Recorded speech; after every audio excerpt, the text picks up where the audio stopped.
Hola, hoy día vamos a hacer una clase sobre patología pleural.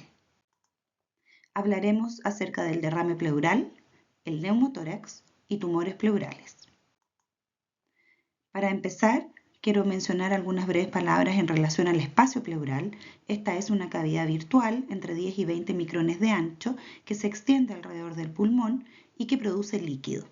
La función del espacio pleural es permitir el movimiento y acoplamiento del pulmón con la pared torácica durante la respiración y previene el colapso pulmonar manteniendo presión negativa a capacidad residual funcional.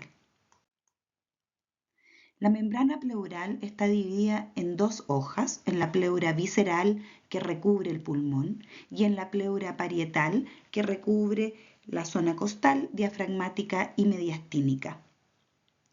La pleura parietal tiene irrigación sistémica y tiene inervación somática. Su drenaje linfático va principalmente hacia el mediastino y el territorio intercostal. La producción de líquido pleural consiste en un equilibrio entre la formación y la absorción.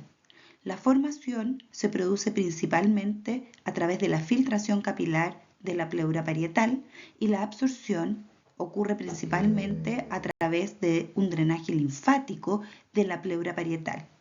Los linfáticos tienen unas aberturas hacia el espacio pleural que son los estomas y es a través de ellos que se produce la absorción de líquido.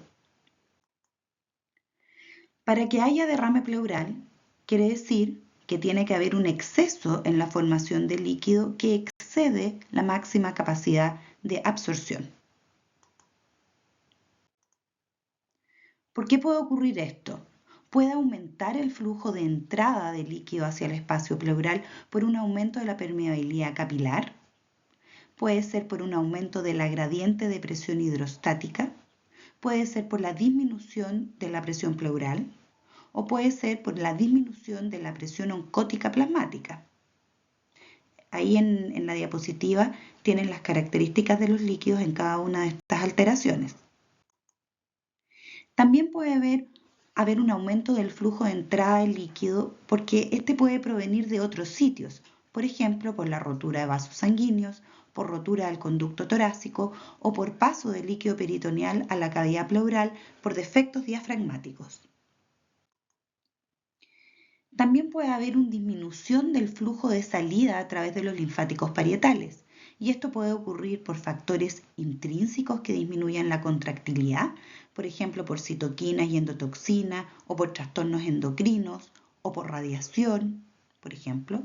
O puede también disminuir el flujo de salida de los linfáticos parietales por factores extrínsecos. Por ejemplo, que haya una limitación del movimiento respiratorio, como en la parálisis diafragmática y en la telectasia, o porque haya compresión mecánica de los linfáticos de la pleura parietal por fibrosis pleural o granulomas, o porque haya un bloqueo de los estomas de los linfáticos de la pleura por depósitos de fibrina o por neoplasia, o, por ejemplo, que no se pueda contactar el líquido con la pleura porque hay un espacio muy grande, como podría ser en el caso de un neumotórax. Entonces, habiendo hablado de esto, nos vamos a centrar ahora en el derrame pleural propiamente tal. El derrame pleural es la acumulación del líquido en el espacio pleural y hay un amplio espectro de patologías que pueden causar derrame pleural. Se describen que hay más de 60 causas distintas. Algunas son enfermedades de la pleura, otras son enfermedades del parénquima pulmonar, otras pueden ser enfermedades extrapulmonares e incluso algunos medicamentos pueden producir derrame pleural. En relación a la epidemiología hay poca información, muchos son estudios retrospectivos y antiguos, pero en general se estima que hay más de 1,5 millones de casos de derrame pleural al año en Estados Unidos y 500.000 de ellas son por insuficiencia cardíaca, 300.000 por infecciones, 200.000 por neoplasia, 150.000 por tromboembolismo pulmonar y ahí se mencionan otras causas. Pero lo que se ha visto más recientemente es que las causas más prevalentes son la insuficiencia cardíaca, el derrame pleural maligno, el derrame paraneumónico y el derrame por tuberculosis pleural. Y probablemente entre estas 4 causas se explican más del 75% de todos los casos de derrame pleural que vemos. Ahora es bien importante lograr diferenciarlos porque cada una de estas enfermedades tiene pronósticos y tratamientos diferentes. Al enfrentarnos a un paciente que tiene derrame pleural, tenemos que hacer un abordaje sistemático del enfermo. Tenemos que analizar al paciente desde el punto de vista clínico. Luego tenemos que evaluar las imágenes y solicitar algunas muchas veces. Luego tendremos que realizar una pleurocentesis, que es analizar el líquido pleural. En muchas ocasiones tendremos que hacer biopsia de la pleura y en un grupo reducido de los pacientes tendremos que hacer seguimiento. Y esto es lo que vamos a conversar en el resto de la clase en relación al derrame pleural. ¿Qué tenemos que evaluar desde el punto de vista clínico en un paciente con derrame? Bueno, tenemos que ver los síntomas. Algunos de estos pacientes son asintomáticos y el derrame es un hallazgo, por ejemplo, en un examen radiográfico, pero otros pacientes van a consultar por disnea, que puede ser de distinta magnitud. Algunos pacientes pueden tener tos y otros pacientes consultarán por dolor torácico de características pleuríticas o un dolor permanente, persistente, sordo. Al examen físico, los pacientes pueden tener taquipnea, trepopnea, abramatidez y disminución de las vibraciones vocales al examen físico, con egofonía o pectoriloquia áfona, y algunos pacientes en etapas iniciales pueden presentar frotes pleurales. Tenemos que indagar sobre algunos antecedentes que son muy importantes. Por ejemplo, las comorbilidades de los pacientes. Tenemos que investigar si son pacientes cardiópatas o que tengan antecedentes de hepatopatías, enfermedades renales, mesenquimopatías, por ejemplo. Tenemos que preguntar si hay antecedentes de cáncer en este individuo. Tenemos que interrogar sobre el hábito tabáquico, sobre la exposición a asbesto, sobre la ocupación laboral. Tenemos que preguntar los medicamentos que utilizan y tenemos que investigar en esa página que muestro en la diapositiva www.neumotox.com si es que alguno de los fármacos que el paciente usa ha sido o no relacionado a la presencia del derrame pleural. Luego tenemos que evaluar las imágenes. Las imágenes útiles en los pacientes con derrame pleural son básicamente 4. Una es la radiografía de tórax, luego la ecografía torácica, el escáner de tórax y el PET-CT, que es la tomografía de emisión de positrones combinado con el escáner de tórax. La radiografía de tórax suele ser el examen inicial. Muchos pacientes llegan con este examen listo. Ahora, este es un examen que tiene baja sensibilidad para el derrame y requiere al menos 200 ml en la proyección posterior anterior y 50 en la lateral para poder verse en la radiografía de tórax. Aquí yo les muestro 3 ejemplos. Arriba a la derecha, un paciente que tiene un derrame pleural bastante significativo de al menos el 50% del hemitórax izquierdo, que es un derrame libre, donde se ve que hay un velamiento del receso costofrénico con una curva de Damasó característica de un derrame libre. En la radiografía de abajo a la izquierda vemos a un paciente que tiene un derrame pleural bilateral y abajo a la derecha un paciente que tiene un derrame pleural masivo que ocupa todo el hemitórax derecho con desplazamiento de la tráquea y del corazón en forma contralateral. La ecografía torácica es un examen que se puede realizar en forma rápida, no emite radiación ionizante y se puede usar al lado de la cama del enfermo. Podemos llevar el equipo hacia la cama del paciente. Permite evaluar derrames muy pequeños, ver si están o no tabicados y probablemente la mayor importancia es que permite guiar las punciones y la colocación de los catéteres, disminuyendo las complicaciones de los procedimientos y las punciones frustras. Hoy en día tenemos que utilizar este instrumento y guiar todo procedimiento pleural con una ecografía. El escáner de tórax probablemente es el examen más importante cuando queremos evaluar a un paciente con derrame pleural.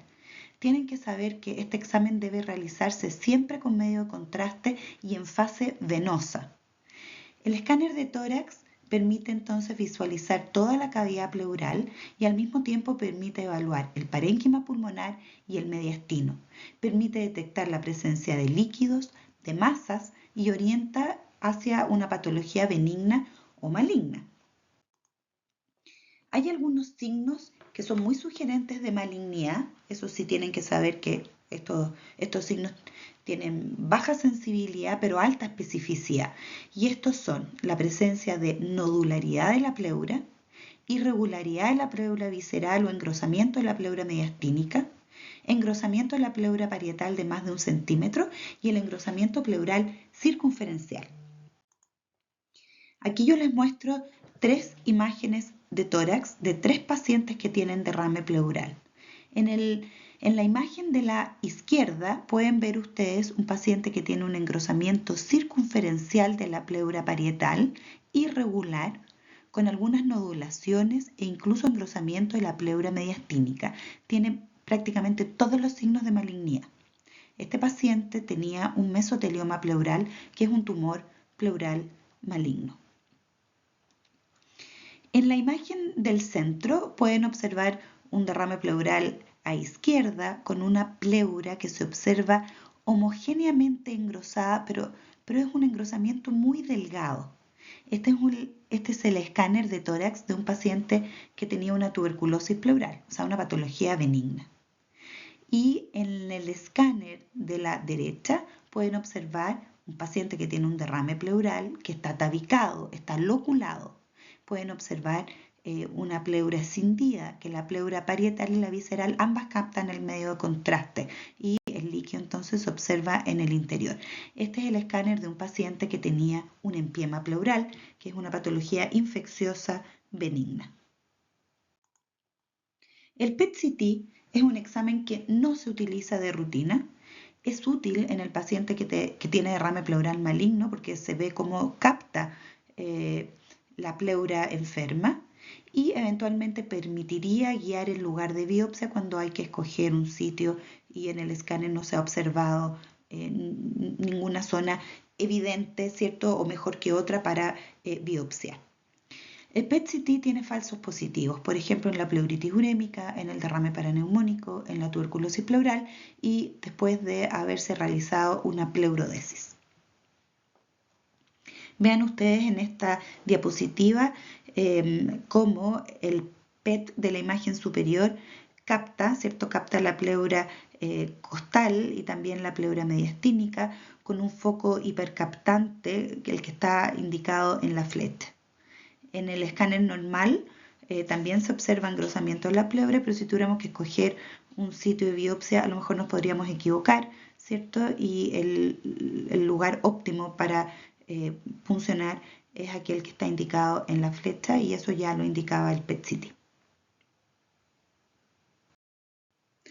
La broncoscopía es un procedimiento que permite evaluar la vía aérea, que está indicado solamente en presencia de derrame pleural cuando existe concomitantemente hemoptisis o retracción ipsilateral del mediastino, es decir, estamos sospechando una telectasia que pudiera ser por un tumor endobronquial que queremos ir a biopsiar, o cuando se observa además la presencia de nódulos o masas pulmonares para tomar biopsia a través de la vía aérea.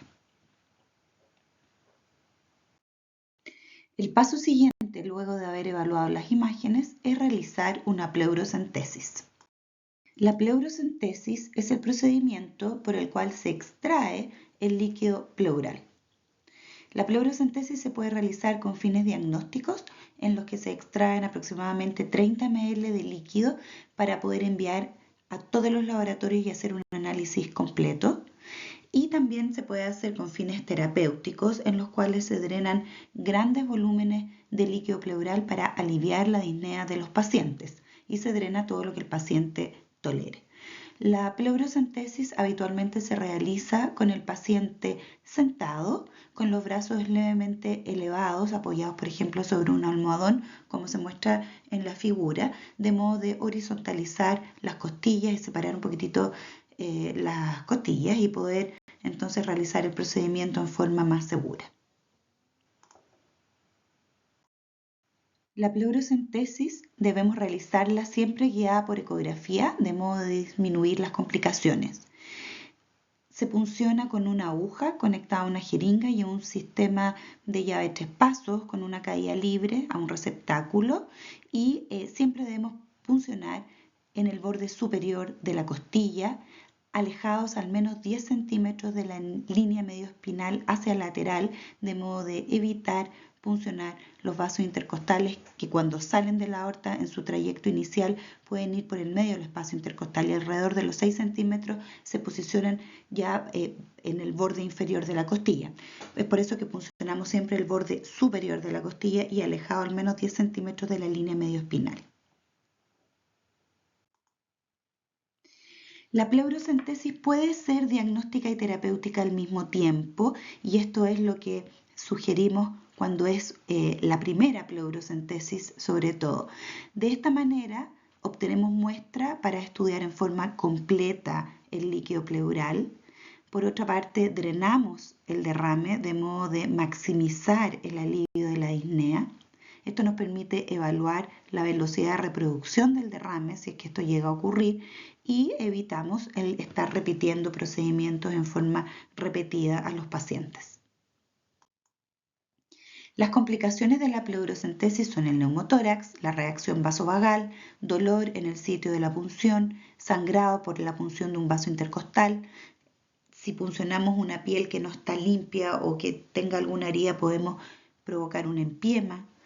Hay que tener cuidado y debemos usar la guía ecográfica para evitar puncionar el hígado o el vaso. Y bueno, también tenemos que extraer líquido, ojalá a caída libre, como les explicaba, para disminuir los riesgos de un edema de reexpansión. El análisis del líquido pleural les decía que debe ser completo cuando hacemos una pleurocentesis diagnóstica, mínimo requerimos 30 ml y debemos enviar la muestra a distintos laboratorios. Vamos a enviar muestra para análisis físico-químico IADA, vamos a enviar otra muestra para análisis de recuento celular con fórmula diferencial, otra muestra para cultivo corriente y GRAM, y cuando hay sospecha de infección del espacio pleural debemos sembrar líquido también en frascos de hemocultivo. También hacemos determinación de pH pleural, enviamos otra muestra para estudio de tuberculosis y otra muestra para estudio de células neoplásicas mediante la citología y el bloque celular. Siempre debemos tomar en forma concomitante una muestra en sangre para determinación de proteínas y de LDH. Lo primero que analizamos al momento de evaluar el líquido pleural es el aspecto y el olor. Un líquido hemático puede tener distintas etiologías, por lo tanto debemos medir el pleurocrito de este. Cuando es menor a 1%, en general es un derrame hemático, pero que no tiene importancia. Mayor a 1% pueden observarse en derrames pleurales malignos, en el tromboembolismo pulmonar y en traumatismos. Y más de un 50% del hematocrito hace diagnóstico de hemotórax. Un líquido turbio debe hacer que se centrifugue la muestra y si el sobrenadante persiste turbio, se debe hacer determinación de triglicéridos y si es mayor a 110, eso hace diagnóstico de quilotórax. Si el sobrenadante persiste turbio y el colesterol es mayor a 200, eso hace el diagnóstico de un pseudoquilotórax. Y si el sobrenadante es claro, entonces eso orienta a que el líquido es de origen infeccioso. Y en relación al olor, si es pútrido, eso orienta a un empiema y si es amoniacal, a un urinotórax. La pregunta que debemos responder en todo paciente que tiene un derrame pleural es si estamos frente a un transudado o a un exudado. Para esto utilizamos los criterios de Light que consideran 3 mediciones: la relación de proteínas, pleuraplasma, la relación de LDH, pleuraplasma y el valor total de la LDH en la pleura. Ahí tienen los valores. Cuando hay al menos uno de estos 3 criterios positivos, hablamos de un exudado, y cuando no hay ninguno de ellos, hablamos de un transudado. Es muy importante que al momento de hacer la pleurocentesis hagamos una determinación de las proteínas y la LDH en sangre para que podamos calcular entonces los criterios de Light. ¿Por qué es importante la distinción entre transudado y exudado? Bueno, cuando hablamos de un transudado quiere decir que la pleura está indemne y la patología que está causando el derrame pleural probablemente está fuera de la pleura y se debe a un desequilibrio en las presiones hidrostáticas y coloidosmóticas. En cambio, cuando hablamos de un exudado, quiere decir que la pleura está enferma, está afectada la pleura misma o el drenaje linfático de ella. Son causas de transudados la insuficiencia cardíaca, el hidrotórax, el síndrome nefrótico, la diálisis peritoneal, la hipoalbuminemia, la telectasia, pericarditis constrictiva, el pulmón atrapado y la obstrucción de la vena cava superior. Y son causas de exudados las infecciones bacterianas y tuberculosas, las neoplasias que producen un derrame pleural maligno, algunas mesenquimopatías como el lupus, por ejemplo, la artritis reumatoide, patología abdominal y pelviana, linfopatías, endocrinopatías. El problema de los criterios de Light es que sobreestima exudados hasta en un 25% de los casos, y esto suele ocurrir hasta en el 29% de las insuficiencias cardíacas y 18% de los hidrotórax hepáticos por el uso de los diuréticos. Entonces, para resolver esto, podemos utilizar otros parámetros, como por ejemplo las restas de las proteínas del plasma menos las proteínas de la pleura, y si es mayor a 3.1 efectivamente es un transudado, y si es menor a 3,1 entonces es un exudado. O la resta de la albúmina plasmática menos la albúmina pleural, si es mayor a 1,2 es un transudado y si es menor a 1,2 es un exudado. Y esto identifica correctamente a un gran porcentaje de las insuficiencias cardíacas e hidrotórax hepático que habían sido falsamente clasificados como exudados a través de los criterios de Light. En insuficiencia cardíaca también podemos hacer determinación del extremo terminal del ProBNP. Si es mayor a 1500, ya sea en suero o en el líquido pleural, eso identifica correctamente a los derrames de origen cardiogénico, con alta sensibilidad y especificidad. Dijimos que enviamos un poco de líquido pleural para laboratorio de hematología, donde se realizará una determinación del recuento celular y su fórmula diferencial. Lo más importante acá es la fórmula diferencial. Un estudio donde el porcentaje de linfocitos es mayor al 50%, en general traduce la presencia de enfermedades crónicas. Cuando el recuento celular tiene un predominio de polimorfos nucleares mayor a 50%, habitualmente traduce la presencia de enfermedades agudas, y se considera que un derrame es eosinofílico cuando tiene más de un 10% de eosinófilos. Son causas de derrames de predominio polimorfo nucleares, el derrame paraneumónico, el tromboembolismo pulmonar, un pequeño porcentaje de los derrames pleurales malignos. Son causa de derrames de predominio linfocitario, habitualmente los derrames pleurales malignos y la tuberculosis pleural, pero también puede ser el tromboembolismo pulmonar, la artritis reumatoide, el linfoma y el quilotórax. Y son causa de derrames eosinofílicos el que haya habido punciones previas, donde haya habido entrada de aire o sangre al espacio pleural, también algunas neoplasias y muchas veces idiopático, en que no podemos determinar la causa del derrame. También se hace determinación de la glucosa. En general, el valor en líquido pleural es similar al del plasma, pero son causa de disminución de la glucosa en líquido los derrames paraneumónicos, neoplásicos, tuberculosos y la artritis reumatoide y el lupus. La LDH es un marcador de inflamación pleural. Valores elevados sobre 1000 en general orientan a procesos muy inflamatorios dentro de la cavidad pleural, como se observa en la imagen, que se observan tabiques de fibrina. Y esto puede ocurrir en el empiema, en la artritis reumatoide y también en algunos derrames neoplásicos. También hacemos determinación de pH del líquido pleural. La técnica consiste en utilizar una jeringa previamente heparinizada, que es donde va a ir la muestra del líquido pleural, y esta muestra no debe contener burbujas de aire y debe tener una tapa, una tapita roja como ven ahí en la imagen. También la muestra debe ser transportada en frío al laboratorio, donde va a ser analizada en la máquina de gases. La muestra no debe contener aire porque si no falsamente vamos a alcalinizar la muestra, ni tampoco debe tener restos de heparina ni de lidocaína porque falsamente la van a acidificar. ¿Cuál es la utilidad del pH? El pH solamente es útil en dos condiciones. En infección del espacio pleural, un pH menor a 7,2 implica conducta, y esto es la instalación de un tubo de drenaje. En cambio, en el contexto de un derrame pleural maligno, un pH menor a 7,28 implica mal pronóstico. Probablemente este paciente tiene mayor compromiso tumoral de la cavidad pleural, es posible que tenga una peor sobrevida y también es posible que la pleurodesis sea menos efectiva. Enviamos muestra para búsqueda de células neoplásicas y eso se hace a través del estudio que llamamos citología y a través del bloque celular. El que haya células malignas presentes en el líquido pleural, o sea, el que haya una citología positiva, confirma la malignidad del derrame. El rendimiento de la citología es variable dependiendo de cuál es el primario.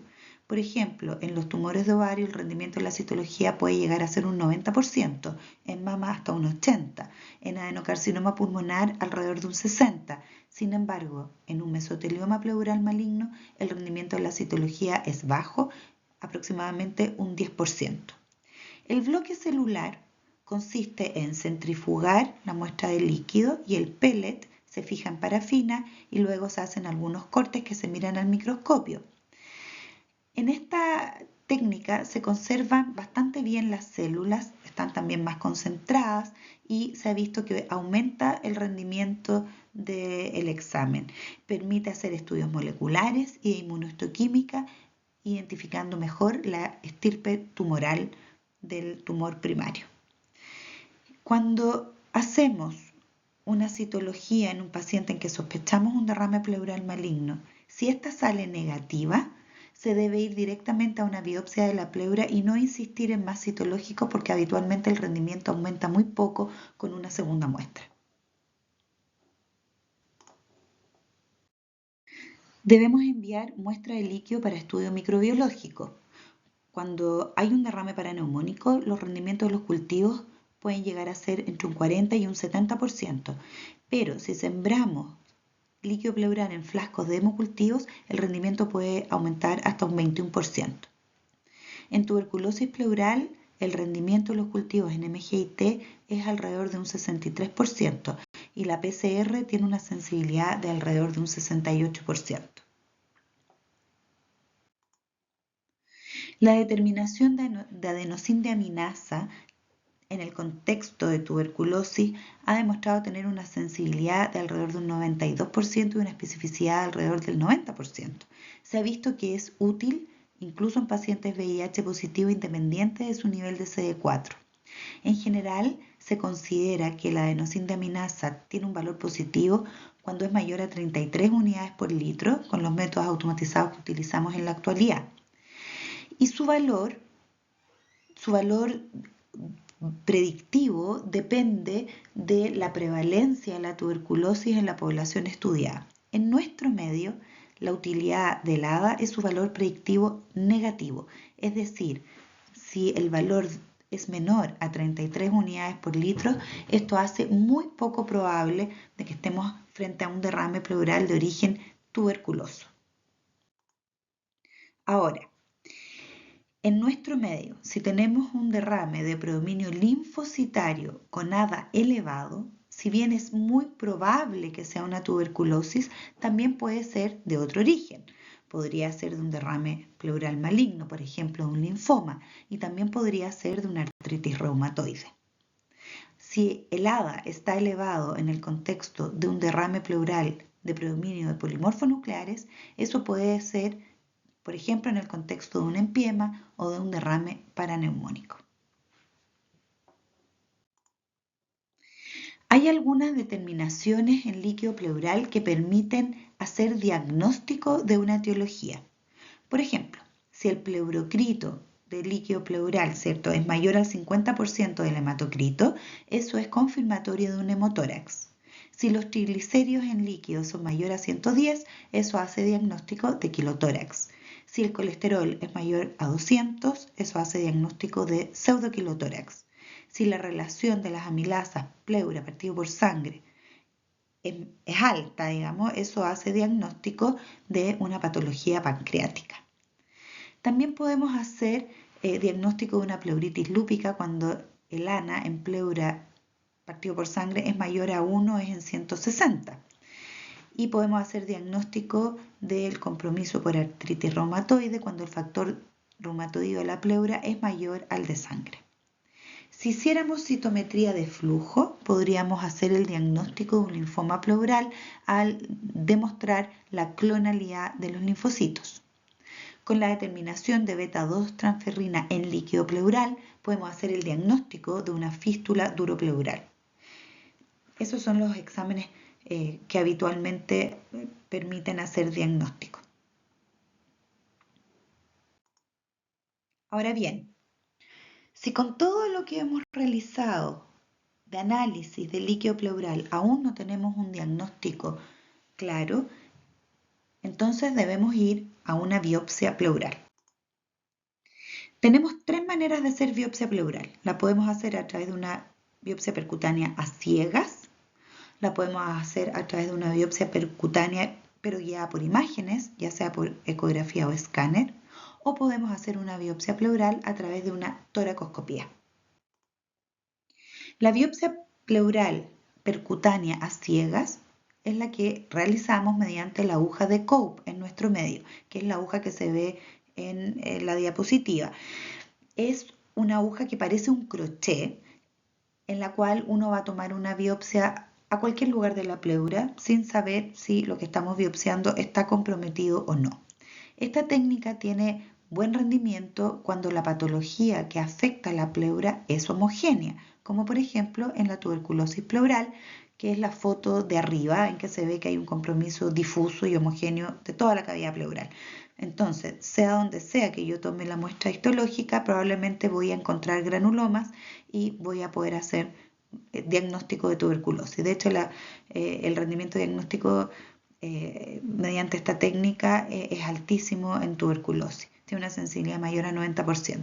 En cambio, tiene un rol limitado para el diagnóstico de tuberculosis con una sensibilidad menor a 50%, porque en los casos de neoplasia pleural, el compromiso habitualmente es parchado, no es homogéneo, como se muestra en la foto. Y como yo no veo dónde estoy tomando la biopsia, podría ser que justo tome de pleura sana. Si yo pienso que el derrame pleural es de etiología maligna, la biopsia percutánea a ciegas con aguja de Cope no es la opción como técnica de biopsia. La biopsia pleural percutánea guiada por imágenes, puede ser por ecografía o por TAC, es una técnica que estamos utilizando muchísimo. No requiere necesariamente la presencia de derrame, pero sí de engrosamiento de la pleura que pueda ser identificable con estos métodos de imágenes. La ecografía es un examen que es súper económico y disponible, que requiere poco insumo y que la estamos haciendo bastante en la unidad nuestra en broncoscopía. La puede hacer el radiólogo, la puede hacer el neumólogo y bueno, la biopsia guiada por TAC también la hacemos nosotros los neumólogos, pero en muchos centros lo hacen los radiólogos.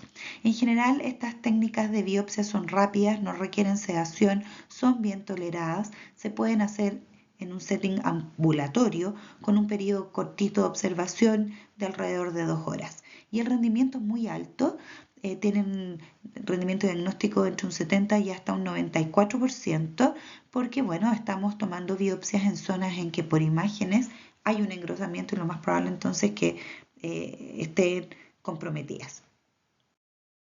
En estas imágenes pueden observar el compromiso tumoral de un paciente que tenía un mesotelioma pleural, como se ve a la izquierda el escáner, el engrosamiento pleural circunferencial, ¿cierto? De 1,4 centímetros y en la ecografía el engrosamiento de la pleura.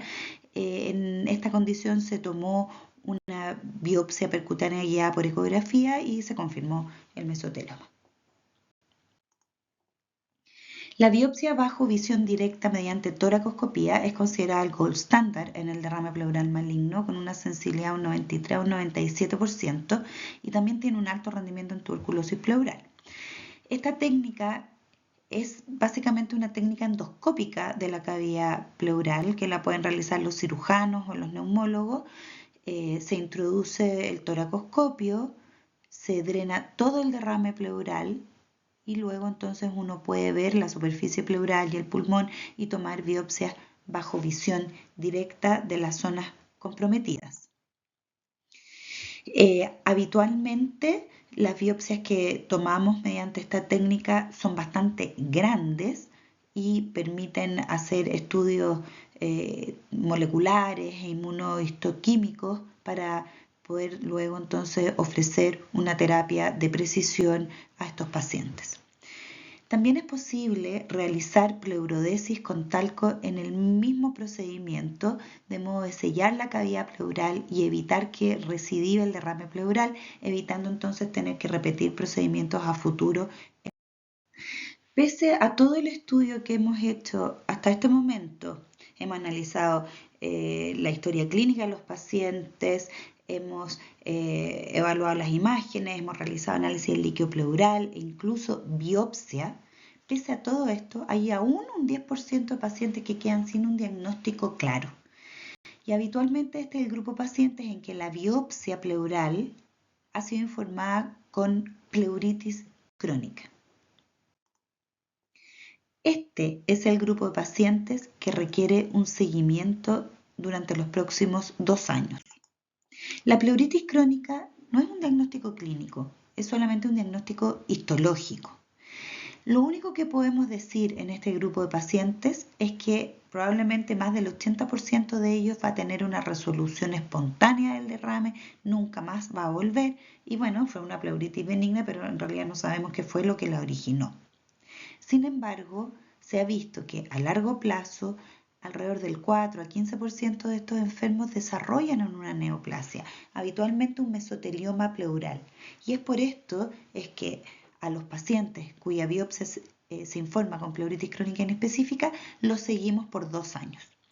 Durante el seguimiento, que lo hacemos habitualmente cada 3-4 meses con imágenes, decidimos repetir la biopsia si es que se reproduce el derrame, si persiste el engrosamiento pleural o si persiste dolor torácico, que son claves que podrían orientar a que hay una enfermedad subyacente que simplemente no ha sido diagnosticada hasta el momento. En relación al tratamiento, bueno, el tratamiento va a depender de la etiología del derrame. En esta tabla yo les puse las características de los líquidos de las causas más importantes de derrame pleural y un esbozo muy global en relación al tratamiento. Por ejemplo, la insuficiencia cardíaca y el hidrotórax hepático se caracterizan por transudados y el tratamiento es el de la enfermedad de base. El tratamiento consiste básicamente en el uso de diuréticos. En el derrame paraneumónico no complicado, el líquido pleural suele ser un exudado de predominio polimorfo nucleares con nada bajo y citológico negativo. La glucosa suele ser mayor a 40, la LDH menor a 1000 y el pH mayor a 7,2. En ellos, el tratamiento es terapia antibiótica para la neumonía que está causando este derrame paraneumónico. El derrame paraneumónico complicado, en cambio, tiene un exudado, predominio polimorfo nucleares con nada bajo y citológico negativo, pero la glucosa suele ser bajo 40, la LDH sobre 1000 y el pH menor a 7,2. Es muy frecuente en estos casos que al hacer la ecografía observemos múltiples loculaciones. A veces estos derrames son bastante grandes, más de un 50% del hemotórax, y también podemos observar engrosamiento pleural. En este grupo de pacientes el tratamiento consiste en antibióticos más un tubo de drenaje. El empiema lo vamos a confirmar mediante la obtención de pus al hacer la pleurocentesis y en este grupo de pacientes el tratamiento es antibióticos con un tubo de drenaje y eventualmente una videotoracoscopía con decorticación. La tuberculosis pleural se caracteriza por ser un exudado, predominio linfocitario con nada alto y citología negativa y el tratamiento es el mismo de la tuberculosis pulmonar, 6 meses de tratamiento, 2 meses de fase diarias de 4 drogas y 4 meses con fase diaria de 2 drogas. El derrame pleural maligno se caracteriza por ser un exudado linfocitario con nada bajo y citología que puede ser positiva o negativa, ¿cierto? Y el tratamiento puede ser quimio o radio, dependiendo del primario, pero el tratamiento siempre va a ser paliativo. Habitualmente hacemos pleurodesis, ya sea mediante tubo o toracoscopía, o en los pulmones que no expanden podemos instalar un catéter crónico. Entonces, para concluir el tema del derrame pleural, quiero que recuerden que el enfrentamiento a un paciente con derrame requiere un análisis sistemático que empieza con el análisis de la clínica, las imágenes, tenemos que hacer pleurocentesis, hay que hacer biopsia en un grupo muy importante de pacientes y en un grupito pequeño hay que hacer seguimiento. Cuando hacemos pleurocentesis debemos guiarnos con ecografía. La pleurocentesis debe ser diagnóstica y terapéutica, al menos la primera, ¿cierto? Debemos enviar muestra para estudio completo del líquido a la primera vez que le hacemos una toracocentesis diagnóstica, que por favor que el estudio sea completo para que no empecemos después a puncionar de nuevo a los pacientes porque nos faltó la determinación de un elemento o de otro. Cuando haya que hacer biopsia, debemos escoger la mejor técnica dependiendo de la sospecha clínica. No olviden que debemos seguir durante 2 años a los pacientes que tienen una pleuritis crónica inespecífica y que el tratamiento del derrame pleural depende de la causa que lo ha provocado. Vamos a cambiar de tema, ahora vamos a hablar de neumotórax. El neumotórax es la presencia de aire en el espacio pleural, así como lo ven en esta radiografía que se observa un neumotórax muy grande, ¿cierto? Un neumotórax completo del pulmón derecho. Ven ustedes que se ve que no hay trama vascular en el pulmón derecho y se observa una línea casi vertical paralela a la columna, ¿cierto? Que es la delimitación de la pleura visceral con la cavidad pleural. El mecanismo para que se produzca neumotórax consiste en que ingresa aire, ya sea desde la pared torácica o desde el pulmón hacia la cavidad pleural, o que haya la presencia de microorganismos productores de gas en el espacio pleural.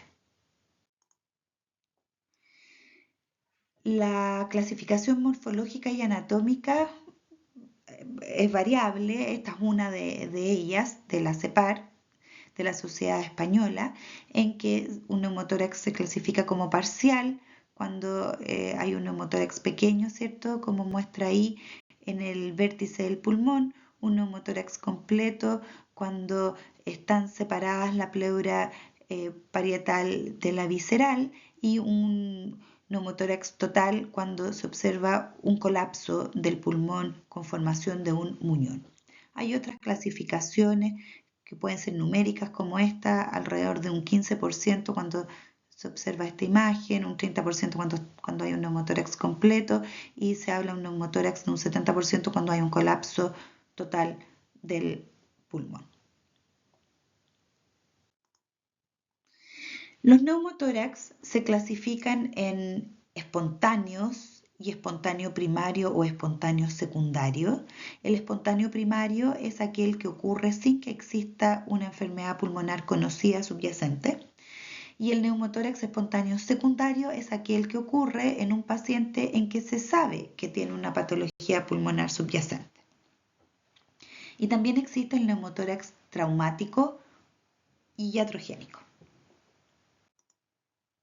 El neumotórax espontáneo primario es un neumotórax que ocurre sin una causa conocida, ¿cierto? La incidencia es más frecuente en hombres que en mujeres. Habitualmente se observa en pacientes de sexo masculino, de fenotipo alto y delgado, pacientes jóvenes entre 15 y 34 años. Se asocia con tabaquismo en un gran porcentaje de ellos y también con el consumo de cannabis. Es frecuente que haya antecedentes familiares de esta condición y también es muy frecuente que ocurra estando el paciente en reposo. Las recurrencias son también frecuentes, entre un 30 y un 50% a 5 años plazo, y es mayor el riesgo en pacientes fumadores, altos y también cuando ha ocurrido en mujeres. En la radiografía que se muestra se observa un neumotórax izquierdo y vean ustedes cómo las flechitas apuntan a donde se observa la pleura visceral, que es como un fino pelito que delimita el pulmón del espacio pleural. En cuanto a la fisiopatología, la cavidad pleural está sometida a presión negativa por la fuerza de retracción elástica del pulmón y la expansión de la cavidad torácica. Ahora, lo que se ha visto es que el tabaquismo induciría inflamación y estrés oxidativo con aumento de la porosidad y fuga aérea, y en algunos pacientes se observan bleps y bulas subpleurales, que son cambios tipo enfisema, que son los que luego se rompen en forma espontánea y producen el neumotórax. Aquí les muestro la misma fotografía anterior, paciente con un neumotórax primario espontáneo. Vean ustedes el escáner a la derecha y arriba, como se observa una zona de aire, ¿cierto?, que separa la pared del parénquima, y la fotografía de la videotoracoscopía que se le hizo a este paciente, donde se observa el pulmón con bulas en su superficie que explican entonces este neumotórax. Es decir, el neumotórax espontáneo primario es aquel que ocurre en un paciente en que no se sabe que tiene una patología subyacente, pero muchos de ellos presentan estos cambios enfisematosos con bulas y bleps, que son las que se rompen. El neumotórax espontáneo secundario también es más frecuente en hombres que en mujeres, pero característicamente ocurre en pacientes que tienen mayor edad, porque son pacientes que ya tienen patología pulmonar conocida. Habitualmente la prevalencia de este neumotórax está asociado con un peor BEF1. El cuadro clínico suele ser más grave que en los pacientes con neumotórax espontáneo primario, porque estos pacientes, al tener patología pulmonar, tienen menos reserva pulmonar. Estos pacientes suelen presentar en forma más intensa los síntomas, que son la disnea súbita, dolor torácico, algunos pueden desarrollar hipoxemia, incluso hipercapnia. La recurrencia es mayor que en el neumotórax espontáneo primario, se estima en un 40 a un 56% a 5 años, pero cuando ocurre la recurrencia habitualmente ocurre en los primeros 6 meses del evento inicial. En cuanto a la patología subyacente que puede explicar un neumotórax espontáneo secundario, está el EPOC, ¿cierto? Que probablemente el 70% de los neumotórax espontáneos secundarios ocurren en pacientes con esta condición, pero también se puede asociar a tuberculosis y neumonía necrotizante, a sarcoidosis, fibrosis quística, a infecciones por neumocistis girovechi, se ha visto también en COVID-19, se ha visto en pacientes que consumen drogas como marihuana y cocaína y en enfermedades pulmonares difusas como la histocitosis de Langerhans. En la fotografía de la radiografía tórax que se muestra ahí, lo que se observa es un neumotórax completo en un paciente que tenía una tuberculosis pleural con una caverna. Ahí. Entonces se observa el neumotórax y incluso un poco de derrame pleural, un hidroneumotórax. En esta otra fotografía se observa la radiografía de tórax de un paciente que tiene un neumotórax bilateral en un paciente que tenía de base una histocitosis de Langerhans. Vean ustedes en el escáner del mismo paciente cómo se observan algunas imágenes quísticas que explican este neumotórax. Este escáner fue tomado luego de haber drenado con tubo ambos lados del neumotórax, entonces queda un neumo muy residual, un neumotórax laminar. El neumotórax traumático y el iatrogénico son los más prevalentes. El traumático es aquel que ocurre en el contexto de un traumatismo, una herida penetrante, una fractura costal, y el iatrogénico es el que ocurre como una complicación de punciones percutáneas, pleurocentesis, biopsias pleurales, instalaciones de catéteres venosos centrales, biopsias transbronquiales, criobiopsia, instalación de marcapaso, etc. Esta es la imagen de una paciente al que le hicimos una biopsia transbronquial por un tumor que tenía en el pulmón izquierdo, era un tumor del lóbulo superior izquierdo, pero vean ustedes cómo hay un neumotórax completo y se observa un muñón y en el vértice del muñón el tumor. Los síntomas del neumotórax, por supuesto que van a variar en función de la magnitud de este y de la reserva pulmonar. pero lo característico es el dolor torácico de inicio brusco, pleurítico, irradiado al hombro ipsilateral, y la disnea de inicio súbito, que es mucho más intensa en el neumotórax secundario. Estos pacientes suelen tener en forma asociada ansiedad, a veces tienen tos y algunos incluso síncope. Al examen físico es frecuente que estén con diaforesis, en casos de neumotórax masivos puede haber cianosis, hipotensión. Ustedes van a poder encontrar al examen físico una expansión pulmonar asimétrica, disminución o abolición del murmullo pulmonar del tórax comprometido, con hipersonoridad, la percusión, disminución de las vibraciones vocales. Pueden encontrar en casos de neumotórax grandes, masivos, distensión yugular, desviación traqueal contralateral. Los pacientes pueden estar confusos, incluso pueden tener enfisema subcutáneo. El diagnóstico diferencial tienen que hacerlo con enfermedades que cursan con dolor y disnea, como el infarto agudo del miocardio, la pericarditis aguda, la disección aórtica, el tromboembolismo pulmonar, una úlcera péptica y la rotura esofágica. El diagnóstico del neumotórax es con imágenes. En la radiografía de tórax van a poder observar que hay una delimitación de la pleura visceral hacia medial, ¿cierto? Con ausencia de la trama broncovascular hacia distal de la pleura visceral. Y bueno, también les permite evaluar patología concomitante en el pulmón contralateral y evaluar también la cuantía del neumotórax. El escáner de tórax no es un examen de rutina en el contexto de neumotórax, sin embargo, al hacerlo, permite evaluar patología pulmonar subyacente, diferenciar bulas gigantes de neumotórax, que podría ser el diagnóstico diferencial también en las imágenes, ¿cierto? No por clínica, y evaluar la presencia de enfisema. También permite ver el tamaño del neumotórax. Otros exámenes que pueden ser útiles son los gases en sangre arterial.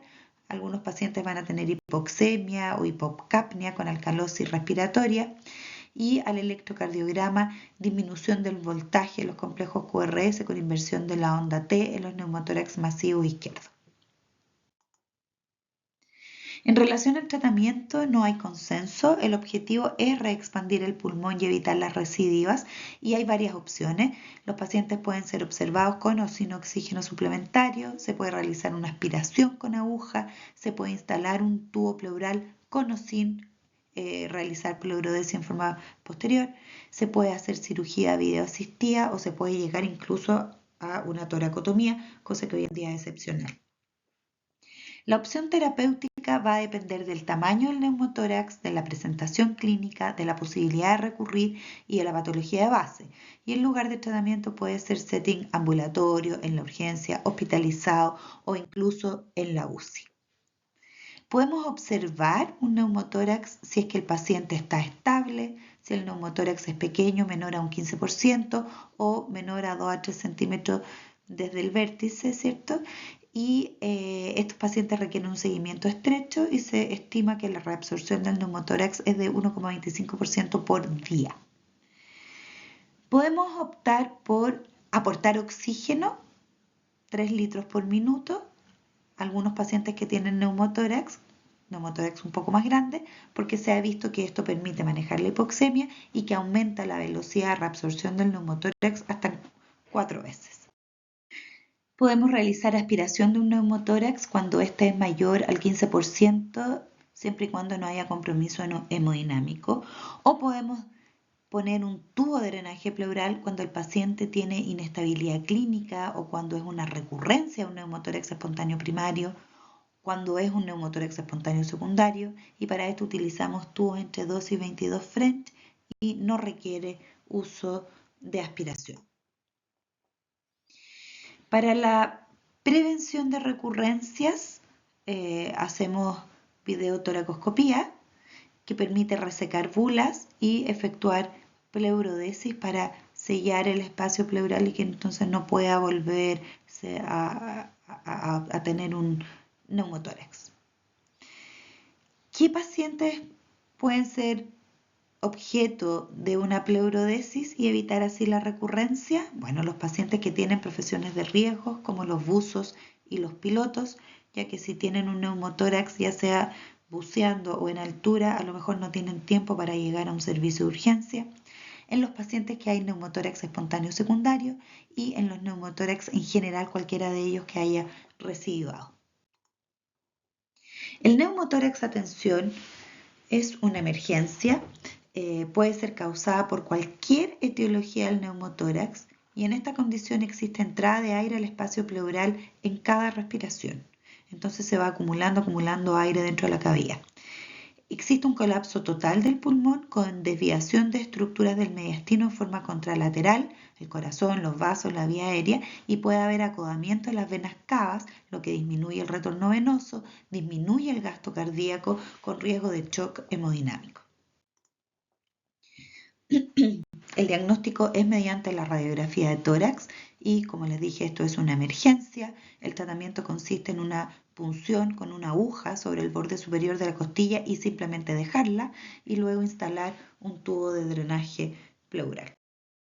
Brevemente vamos a hablar acerca de los tumores pleurales. Los tumores pleurales en general son malignos. Los tumores metastásicos a la pleura son mucho más frecuentes que los tumores primarios de la pleura. El método diagnóstico es a través de un TAC con contraste y la confirmación es con una biopsia de ellos. Los tumores malignos de la pleura, como les dije, lo más común es que sean metastásicos, ya sea de tumores torácicos o extratorácicos, pulmón, mama, ovario, el aparato digestivo, etc. En general se dice que cualquier tumor de la economía, salvo los tumores de cerebro, pueden dar metástasis a la cavidad pleural. En general son expresión de un cáncer que ya está muy avanzado y producen tradicionalmente un derrame pleural maligno. Los tumores primarios de la pleura, por ejemplo, es el mesotelioma pleural maligno, este es el más frecuente, se asocia a la exposición de asbesto con una latencia entre la exposición y el desarrollo del tumor de 30 a 40 años. Suelen manifestarse por derrame pleural maligno, pero también pueden ser simplemente por un engrosamiento pleural o por dolor torácico. Otro tumor pleural primario de la pleura son los desórdenes linfoproliferativos, los linfomas. Existen tumores benignos como el lipoma y el tumor fibroso solitario de la pleura. Entonces, los pacientes pueden ser asintomáticos y esto ser un hallazgo en algún estudio de imagen o pueden presentar síntomas, los más importantes, de disnea y dolor, y entre las anormalidades en la radiografía o en el escáner lo que podemos encontrar es engrosamiento pleural, nódulos, masas, derrame o incluso retracción del hemitórax, como en los mesoteliomas. Aquí vemos distintas imágenes, en la de arriba a la izquierda un paciente con un mesotelioma pleural, donde se observa un engrosamiento de la pleura, donde están las flechitas, ¿cierto?, que es circunferencial, en algunas partes más nodular, con engrosamiento incluso de la pleura mediastínica, y se observa retracción del hemitórax. Todas esas cosas que acabo de mencionar son características de un mesotelioma pleural maligno. Abajo, a la izquierda, se observa un tumor fibroso de la pleura, que es una condición benigna, y a la derecha se observan algunas nodulaciones en la pleura parietal, ¿cierto? Ahí inmediatamente bajo las costillas. Estos suelen ser metástasis de tumores de alguna parte de la economía a la cavidad pleural y en este caso, aparte de estas lesiones nodulares, se observa derrame pleural. ¿Cuál es el tratamiento? En los tumores metastásicos a la pleura el tratamiento es paliativo, pleurodesis y eventualmente tratamiento paliativo del tumor de base. En el mesotelioma pleural el tratamiento es pleurodesis si hay derrame, se puede hacer quimioterapia con inmunoterapia, radioterapia si es que ha habido siembra tumoral por los procedimientos que se han efectuado. Entonces se ha producido una siembra en los trayectos y la cirugía es una condición muy excepcional. Y en los tumores benignos el tratamiento es la cirugía. Muchas gracias por su atención.